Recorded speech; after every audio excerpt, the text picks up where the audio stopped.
नमस्कार, बहुत स्वागत है आपका सुप्रभात एमपी खबरों के साथ मैं हूं रेनू। सबसे पहले शुरुआत करेंगे जबलपुर से बड़ी खबर के साथ। 3 दिन के जबलपुर दौरे पर मोहन भागवत केशव कुटी में आज प्रांत पदाधिकारियों की बैठक लेंगे।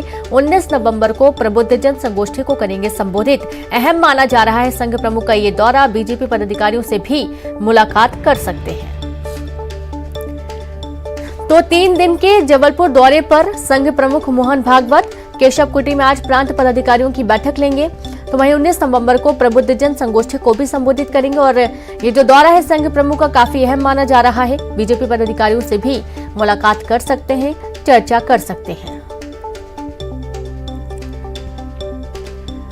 तो जबलपुर से एक खबर है और आज से 3 दिन के जबलपुर दौरे पर मोहन भागवत आ रहे हैं। संघ प्रमुख का ये दौरा काफी अहम माना जा रहा है। केशव कुटी में आज प्रांत पदाधिकारियों की बैठक लेंगे, बैठक में शामिल होंगे।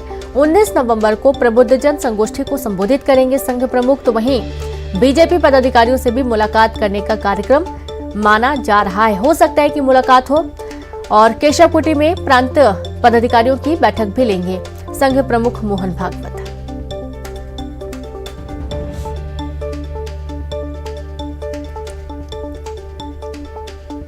तो खबर जबलपुर से है। 3 दिन का जबलपुर दौरा है मोहन भागवत का।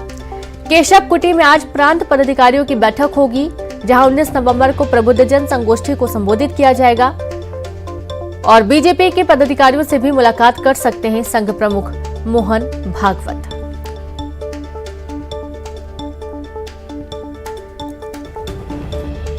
तो देखा जा रहा है कि कई क्षेत्रों के दौरे पर संघ प्रमुख लगातार बने हुए हैं और अब जबलपुर का जो दौरा है वो भी काफी महत्वपूर्ण है। संघ प्रमुख जहां पर केशव कुटी में आज प्रांत पदाधिकारियों की बैठक लेंगे, वहीं कुछ और बैठकें भी कर सकते हैं जहां पर कई पदाधिकारी मौजूद रहने की संभावना है। और संवाददाता पवन पटेल जुड़ गए हैं। पवन, 3 दिन के जबलपुर दौरे पर आ रहे हैं संघ प्रमुख, क्या कुछ संबंधित और जानकारी, क्या क्या कार्यक्रम है इस दौरान? जी बिल्कुल, जबलपुर में 3 दिन के दौरे पे हैं। कल ही सरसंघ चालक मोहन भागवत जी जबलपुर पहुंचे हैं और आते ही उन्होंने पदाधिकारियों के साथ कार्यक्रमों को लेकर के चर्चा शुरू कर दी। जो 3 दिवसीय कार्यक्रम है उनकी पहले जानकारी ली। आज विभाग प्रचारकों और संचालकों के साथ में उनकी पहली बैठक है, पहली मुलाकात है आज। और इस उनके दौरे को बेहद महत्वपूर्ण माना जा रहा है, चूंकि आगामी 2023 में चुनाव होने हैं, तो उससे जोड़कर ये दौरा देखा जा रहा है कि ग्राउंड रिपोर्ट भी वो पूरी लेंगे, बीजेपी की भी और सरकार की भी रिपोर्ट लेंगे। साथ ही आरएसएस की जो सभी शाखाएं संचालित हैं वहां किस तरह के कार्य चल रहे हैं, जो कैलेंडर है आरएसएस का उसके अनुरूप कार्य किए जा रहे हैं या नहीं किए जा रहे, ये तमाम ऐसी जानकारियां जुटाएंगे। और साथ ही साथ जो आगामी वर्ष है उसको लेकर के उसकी रूपरेखा, कार्यक्रमों की रूपरेखा को लेकर के तमाम निर्देश देंगे। लेकिन ये बैठकें बेहद गुप्त रहेंगी, जिसके विषय में बहुत ज्यादा जानकारी नहीं दी गई है कि किस तरह की चर्चाएं होंगी। सिर्फ यही जानकारी अभी तक सामने आई है कि तमाम विषयों को लेकर बैठकों में चर्चा होगी और दिशा निर्देश दिए जाएंगे। जी बिल्कुल, बहुत शुक्रिया आपका जानकारी के लिए पवन। तो इस तरीके से आप देखिए कि अपने कैलेंडर के अनुसार जो कामकाज है वो पूरे हो रहे हैं कि नहीं, ये तमाम चीजें देखेंगे। और साथ ही 3 दिन का ये जो दौरा है काफी महत्वपूर्ण भी माना जा रहा है। अगली खबर है भोपाल से, जहां पर हमीदिया अस्पताल में ब्लड का खेल देखने को मिला। हमीदिया अस्पताल में ब्लड के दलाल सक्रिय हैं। ब्लड की दलाली का वीडियो सामने आया है। जरूरतमंद से वसूल रहे 2 से 3 गुना ज्यादा पैसे। दलाल का दावा, तुरंत मिलेगा सभी ग्रुप का ब्लड। अस्पताल के अंदर तक सेटिंग का दावा किया गया। न्यूज 18 नहीं करता वायरल वीडियो की पुष्टि। लेकिन अक्सर ये देखा जाता है कि जो बड़े हॉस्पिटल होते हैं वहां पर भी ब्लड की जो दलाली है वो की जाती है और जो परिजन परेशान रहते हैं, जिनको तुरंत ब्लड की आवश्यकता होती है, वो 2 गुना 3 गुना ज्यादा रुपए देकर भी ब्लड लेने के लिए मजबूर रहते हैं। ऐसे ही कुछ मामला सामने आया है हमीदिया अस्पताल में।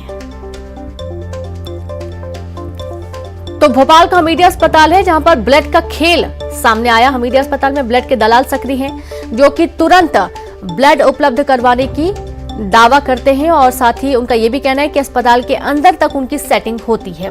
और संवाददाता रंजना जुड़ गई हैं। रंजना, हमेशा ऐसी बातें सामने आती हैं कि जब भी ब्लड लेने जाओ तो जो दलाल हैं वो सक्रिय रहते हैं और इसका एक पुख्ता वीडियो भी सामने आ रहा है।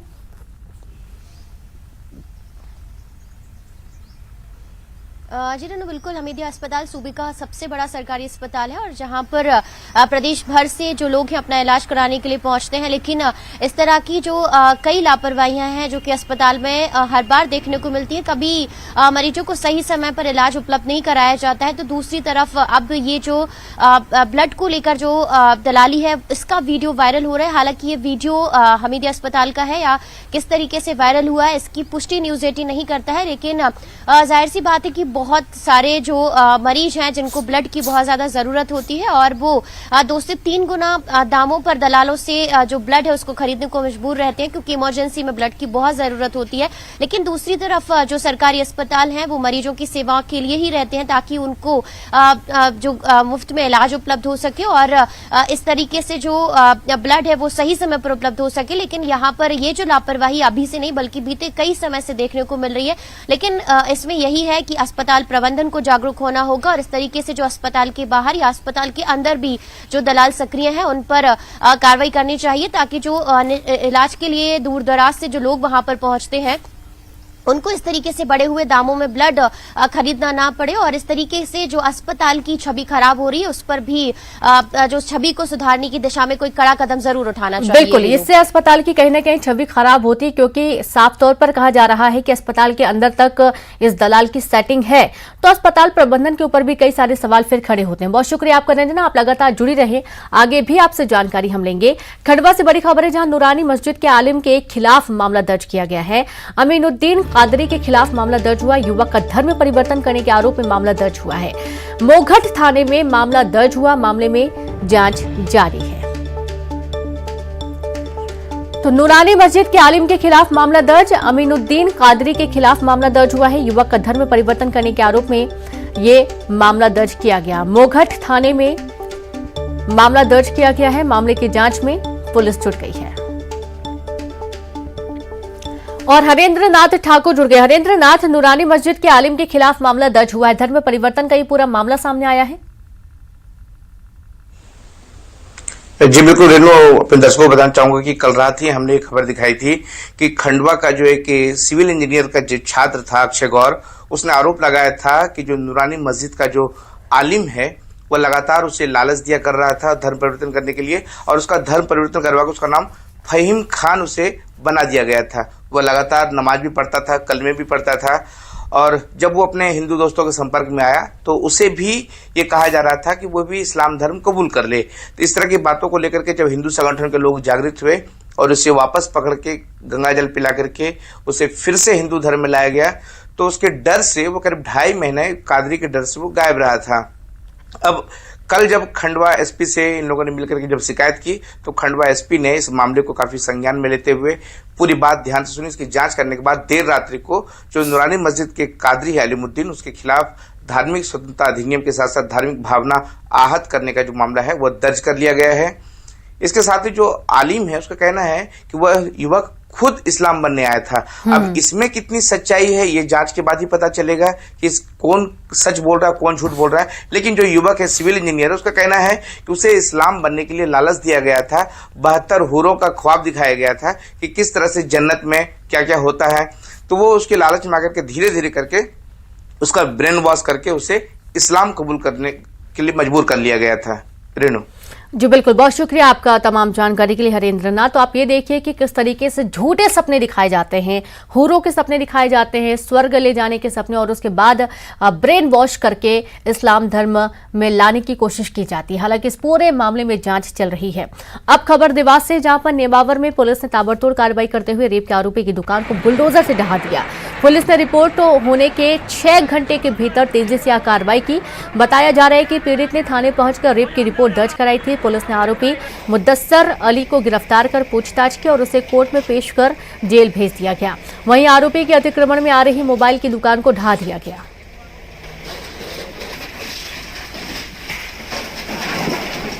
थाना प्रभारी नेमावर को आज एक महिला द्वारा ये सूचना दी गई कि मुद्दस्सर उर्फ मोनू अली के द्वारा उसके साथ गलत काम किया गया और साथ ही रिपोर्ट करने पर जान से मारने की धमकी दी गई। इस पर तत्काल थाना प्रभारी नेमावर राजा राम वस्कले ने FIR दर्ज करते हुए आरोपी को तत्काल गिरफ्तार किया और उसे माननीय न्यायालय में पेश कर जुडिशियल रिमांड पर जेल भेज दिया है। पुलिस ने अपनी कार्रवाई करते हुए अपराधी को पकड़ के जेल भिजवा दिया गया है और साथ में उसकी जो बाजार स्थित दुकान है वो तोड़ भी दी गई है और उसके मकान के बारे में विश्व हिंदू परिषद और सभी हिंदू संगठनों द्वारा यहाँ पर मुझे ज्ञापन दिया गया है और मेरे द्वारा आश्वस्त किया गया है कि जैसे ही हम परीक्षण कर लेते हैं उन मकानों का और जहाँ जहाँ भी अतिक्रमण है कोई परमिशन नहीं है, इस संबंध में जो भी होगा हम तत्काल उसके ऊपर कार्रवाई करते हुए कलेक्टर महोदय SDM महोदय से परमिशन मांगेंगे और 24 घंटे में कार्रवाई करते हुए शीघ्र अतिशीघ्र अगर गलत है तो आप। और अब खबर भोपाल से, जहां CM और CS की बैठकों में ना जाना पड़ेगा भारी। सेवा नियमों के तहत होगी कार्रवाई। बैठकों को लेकर कोई भी कोताही करना सेवा नियमों का उल्लंघन होगा। सेवा नियमों का उल्लंघन मानकर की जाएगी कार्रवाई। सामान्य प्रशासन विभाग ने निर्देश जारी किए हैं।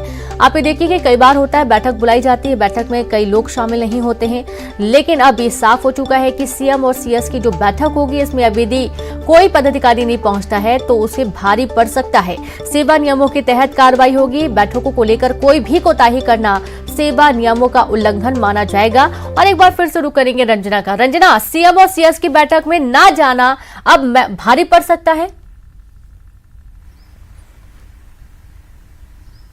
जी रेनू, बिल्कुल अधिकारियों और कर्मचारियों के लिए अब CM शिवराज सिंह चौहान और CS इकबाल सिंह बैस की बैठकों में ना पहुंचना, नानुकुर करना एक तरह से भारी पड़ सकता है और इसे गंभीर सेवा नियमों का उल्लंघन माना जाएगा। और इसी के तहत अब सामान्य प्रशासन विभाग ने अधिकारियों कर्मचारियों को जो दिशा निर्देश है विभागों के जरिए वो जारी किए, क्योंकि अक्सर इस तरह की शिकायतें आती थी कि जब बैठकों के लिए अधिकारियों कर्मचारियों के लिए फोन लगाया जाता था तो फोन नहीं उठाया जाता है, कॉल बैक भी नहीं किया जाता और इसी तरह से जो बैठकों को लेकर जो लापरवाही है वो लगातार सामने आती रही है। और अब फोन ना उठाना और कॉल बैक ना करना भी गंभीर सेवा नियमों का उल्लंघन माना जाएगा और इसी के तहत अधिकारियों और कर्मचारियों पर कार्रवाई भी की जाएगी। और खास करके जो कामकाज को लेकर भी जो टालने की प्रवृत्ति है वो भी लगातार देखने को मिल रही थी और यही वजह है कि अब सख्त रुख अपनाया गया है और सामान्य प्रशासन विभाग ने सभी अधिकारियों कर्मचारियों को लेकर जो दिशा निर्देश है वो भी जारी किए हैं। और अगर इस तरीके से अब आगे जो अधिकारी कर्मचारी बैठक में नहीं पहुंचेंगे या फिर कामकाज को लेकर लापरवाही बरतेंगे तो उसके तहत अब जो कड़ी कार्रवाई है वो की जाएगी, जिसमें गंभीर सेवा नियमों के तहत जो एक्शन है वो लिया जाएगा। रीनू जी बिल्कुल, बहुत शुक्रिया आपका रंजना जानकारी के लिए। तो गंभीर एक्शन भी लिया जा सकता है यदि कोई कर्मचारी